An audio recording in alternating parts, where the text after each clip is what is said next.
আসসালামু আলাইকুম। হোম ফ্লেভারের আরেকটি নিউ এপিসোডে আপনাদের সবাইকে ওয়েলকাম করছি। আশা করছি সবাই ভালো আছেন। আচ্ছা, শশার জুস খেতে তো আমরা সকলেই কম বেশি পছন্দ করি, কিন্তু কে কে আমার মতো শশাকে সবজি হিসেবে খেতে পছন্দ করেন বলেন তো? এই গরমে শশা কিন্তু অনেক স্বাস্থ্যকর একটি সবজি হিসেবে আমরা খেতে পারি। শশার ডাল দিয়ে খেয়েছি, শশার ডিম দিয়ে খেয়েছি। ভাবলাম এই তিনটা কম্বিনেশন করে ফেললে কেমন হয়।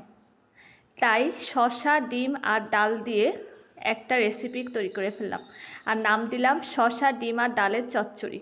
এটা কিন্তু আমার ইউনিক রেসিপি, এবং যেদিনে ভিডিওটা আমি করেছি সেদিনে আমি প্রথম এটা ট্রাই করেছি, এবং প্রথম দিনে এটা সুপার ডুপার হিট। আশা করছি আপনাদের সবার এটা পছন্দ হবে। একদম কম মশলা এটা করেছি, যাতে গরমে এটা একটা উপাদেয় সবজি হিসেবে আমরা খেতে পারি। এটা গরম ভাতের সাথে অথবা পরোটা, রুটি সব কিছুর সাথে আপনারা খেতে পারবেন। তাহলে চলুন আমরা মূল রান্নায় চলে যাই। চুলায় একটি প্যান বসিয়ে তা গরম করে তাতে আমি 2 টেবিল চামচ তেল দিয়ে দিচ্ছি।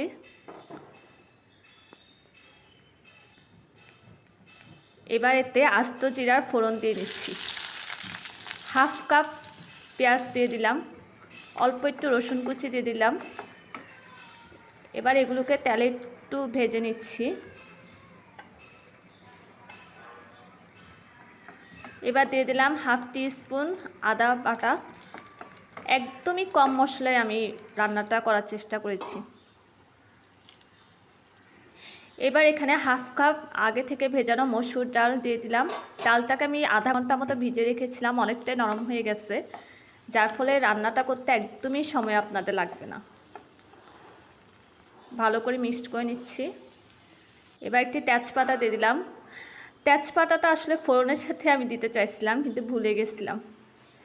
আচ্ছা, হাফ চা চামচ হলুদের গুঁড়া দিয়ে দিলাম, হাফ চা চামচ মরিচের গুঁড়া দিয়ে দিলাম, হাফ চা চামচ ধনিয়া গুঁড়া দিয়ে দিলাম, একটা টমেটো ছোট করে কাটা অ্যাড করে দিলাম।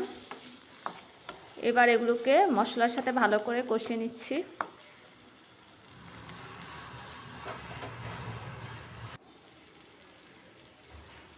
এবার অল্প একটু পানি যোগ করে দিচ্ছি। পানিটা আসলে দেওয়া একমাত্র টমেটো আর ডালের জন্য, জাস্ট একটু সিদ্ধ হওয়ার জন্য। ভালো করে নেড়ে দিচ্ছি।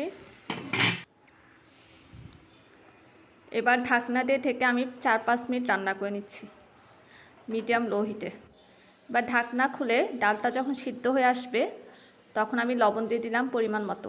এখানে আগে থেকে একটি আমি শসা এভাবে ছোটো ছোটো কেটে রেখেছিলাম এবং পানি ঝরিয়ে রেখেছিলাম। এবার এটাকে অ্যাড করে দিচ্ছি। শসা হতে কিন্তু বেশি সময় লাগে না। শসাটা দেওয়ার পরে এবার নেড়ে চেড়ে ডালের সাথে এটাকে মিশিয়ে নিচ্ছি। যখন শসাটা একটু নরম হয়ে আসবে তখন এরকম একটু প্যানটাতে ফাঁক করে এবার একটা ডিম যোগ করে দিচ্ছি। ডিমটাকে মিক্সড করে দিচ্ছি।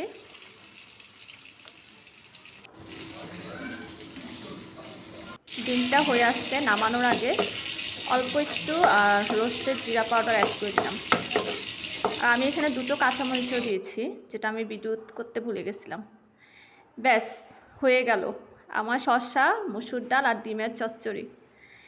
এত এত এত টেস্টি, মানে বিশ্বাস করবেন না আপনারা, আমি যেদিন এটা ফার্স্ট ট্রাই করেছি মানে নামাতে নামাতেই শেষ। আর আমি নিজেই ভাবতেছি হায় হায় আমি এটা কী বানাইলাম।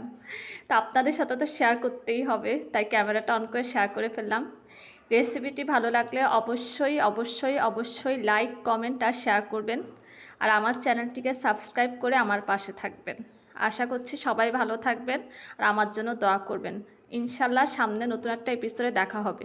তাহলে আজকের মতো বিদায় নিচ্ছি। আল্লাহ হাফেজ।